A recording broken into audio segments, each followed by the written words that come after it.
साथियों नमस्कार। आज हम लोग एक ऐसे मुद्दे पे बात करने जा रहे हैं जिसमें अपन लोग जानते हैं कि कोई भी सरकारी कर्मचारी हो या प्राइवेट जॉब धारक हो, वो व्यक्ति अपने पैसों को बचत भी करता है या निवेश भी करता है। तो अपन लोग इस वीडियो में जानने का प्रयास करेंगे बचत और निवेश में क्या अंतर है, आप लोगों को बचत कैसे करनी चाहिए, निवेश कैसे करनी चाहिए। ये एक दो मुद्दे हैं जिन पर हमारे थोड़े कंफ्यूजन रहते हैं। तो आप लोग इस वीडियो में विस्तार से जानेंगे साथियों कि हमें निवेश कहाँ करना चाहिए और बचत कहाँ करनी चाहिए, कैसे करनी चाहिए, कौन से फंड में डालना चाहिए, कितना डालना चाहिए।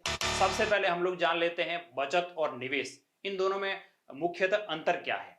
बचत की बात करो तो साथियों, आप यदि अपनी सैलरी में से या आपकी जो इनकम है उसमें से हर महीने कुछ छोटा अमाउंट बचाते हैं, यानी आप उसको घर पे रख सकते हैं या सेविंग अकाउंट में रख सकते हैं, वो साथियों आपकी एक बचत है। वो बचत आप एफडी के रूप में भी कर सकते हैं या कोई जीवन बीमा ले लें, वो भी आप एक तरह की बचत के रूप में यूज कर सकते हैं।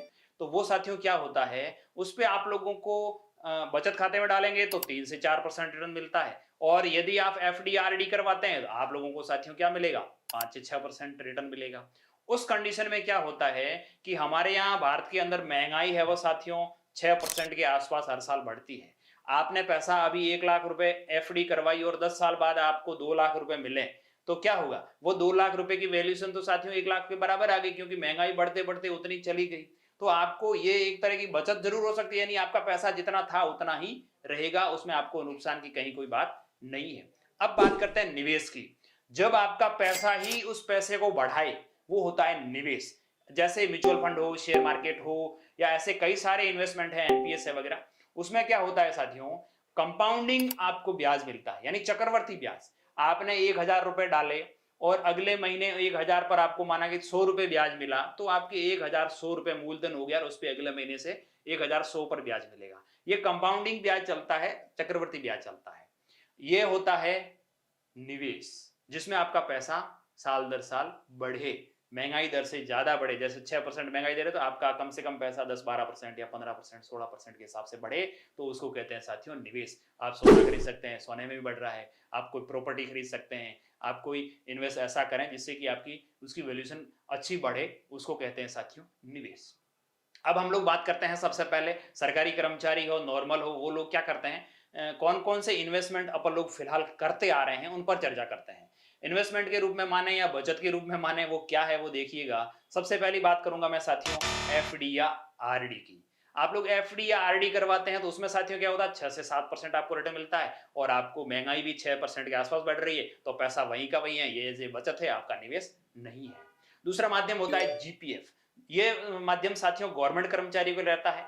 गवर्नमेंट कर्मचारी की सैलरी में से हर महीने कोई न कोई अमाउंट जितना वो तय करता है उतना सरकार द्वारा काट लिया जाता है, और उस पर आपको 7% के आसपास गवर्नमेंट द्वारा रिटर्न दिया जाता है। आप इसके अंदर जितना चाहें उतना इन्वेस्ट कर सकते हैं, लेकिन इसमें साथियों एक सहूलियत ये भी रहती है, आप जितना चाहें उतना कर सकते हैं, बीच में आप उठा भी सकते हैं, लेकिन पूरा उसको क्लोज नहीं कर सकते हैं। आपकी जितने साल सर्विस है उतने साल तक आपको कटवाना होगा, वो जीपीएफ कटता रहेगा।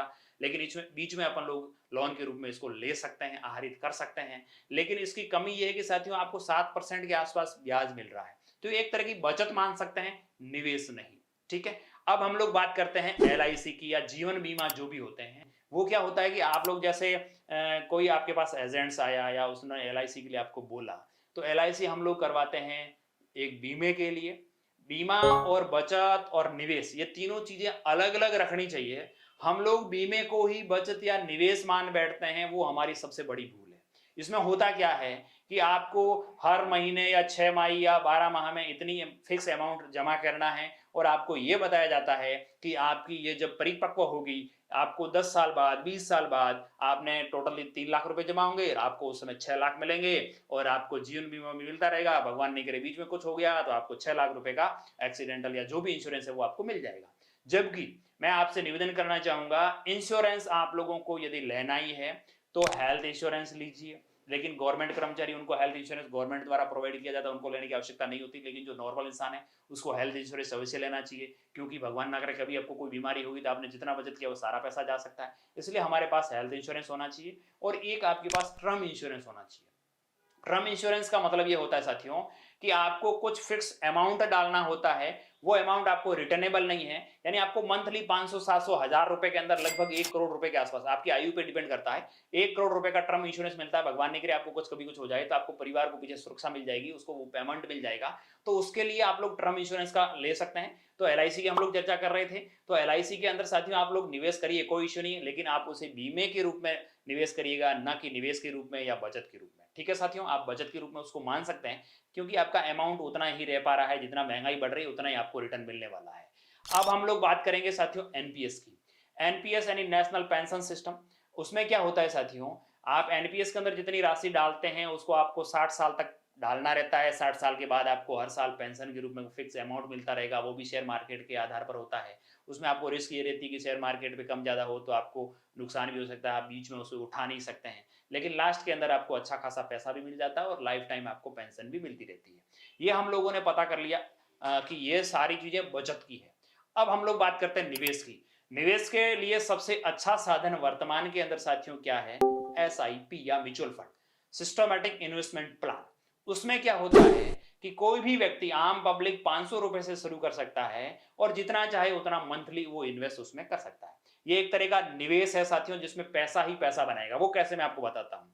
5,000 रुपए की आप एसआईपी करवाते हैं और उसको 20 साल तक करते हैं तो आपको लमसम 12% का यदि रिटर्न भी मिलता है तो आपको लगभग 50 लाख के आसपास अमाउंट मिलेगा। और यही पैसा आप यदि हर महीने एलआईसी या उसमें वगैरह डालते तो आपको 20 लाख के आसपास मिलता। तो आपकी उसकी वैल्यूएशन 20 लाख के आसपास ही है। लेकिन एसआईपी क्या करती है साथियों, जैसे आपने इस महीने 5,000 डाले, 5,000 के पीछे जो भी शेयर मार्केट के आधार पे आपको इंक्रीज हुआ, 5,000 के पीछे आपको 5100 रुपए होगी उसकी वैल्यूएशन, तो अगले महीने उसको 5100 आपका मूलधन बन जाएगा, उसके ऊपर आपका ब्याज मिलता रहेगा या उसके जो ग्रोथ होगी वो उस मूलधन के ऊपर होती रहेगी। इसमें सभी साथी लोग ये डरते हैं कि यार ये तो शेयर मार्केट के बेस पर है, शेयर मार्केट तो ऊपर नीचे होता रहता है, हम लोगों का पैसा तो इसमें डूब जाएगा। लेकिन आपको बताना चाहूंगा, म्यूचुअल फंड का मतलब ये है कि साथियों बहुत सारे फंड्स मिलकर के आप लोग पैसा डालते हैं और इसके अंदर जो भी एक्सपर्ट टीम्स होती है, जिस भी कंपनी का या जिस भी तरह का आपने म्यूचुअल फंड लिया है उसके एक्सपर्ट्स उसको आगे शेयर मार्केट में डालते हैं और वो आपको लगभग पिछले 15-20 सालों का रिकॉर्ड है कि 12% से लेकर के 15-16% के आसपास आपको रिटर्न उसके अंदर कंपाउंडिंग रिटर्न मिलता है।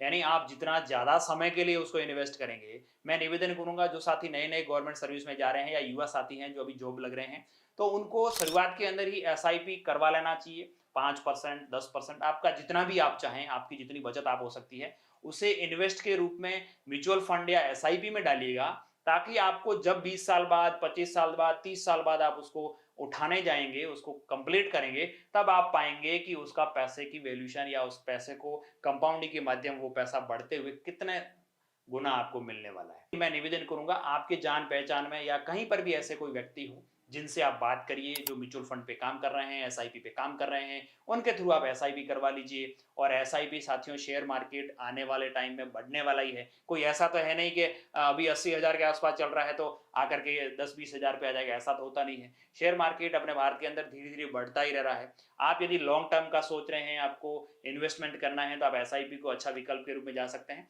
तो साथियों, मैंने आपको ये सारी चीजें बताई कि बचत और निवेश में क्या अंतर था, कहाँ आपको इन्वेस्ट करना चाहिए। अब मैं आपको थोड़ा सा ये भी निवेदन करना चाहूंगा, आप लोगों को 10% के आसपास जीपीएफ या एनपीएस में करना चाहिए।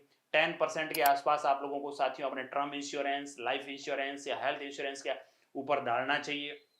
और 50% जो आप बचत कर रहे हैं वो आप लोगों को एसआईपी में डालनी चाहिए। यानी आप लोगों के पास एफडी आरडी भी होनी चाहिए, एलआईसी भी हो सकती है, आपके पास साथियों एसआईपी भी होनी चाहिए। लेकिन आपको यदि तुरंत कभी भी जरूरत पड़े, उसके लिए आप एफडी आरडी करवाइए। आपको यदि ये लगता है कि मुझे तो 20 साल तक ऐसी कहीं कोई जरूरत पड़ने वाली नहीं है, उसके लिए आप लोग साथियों एसआईपी करवा लीजिए। तो ये हम लोगों ने चर्चा करी कि आप कहां पर इन्वेस्ट करें और कहां पर बचत करें। इसका संबंध में आपको कहीं पर भी डाउट्स हो तो हमें कमेंट करके बताइएगा। हम लोगों को किस चीज के बारे में आपको और बताने की आवश्यकता है। तो एक बार पुनः आप सभी साथियों का बहुत बहुत धन्यवाद।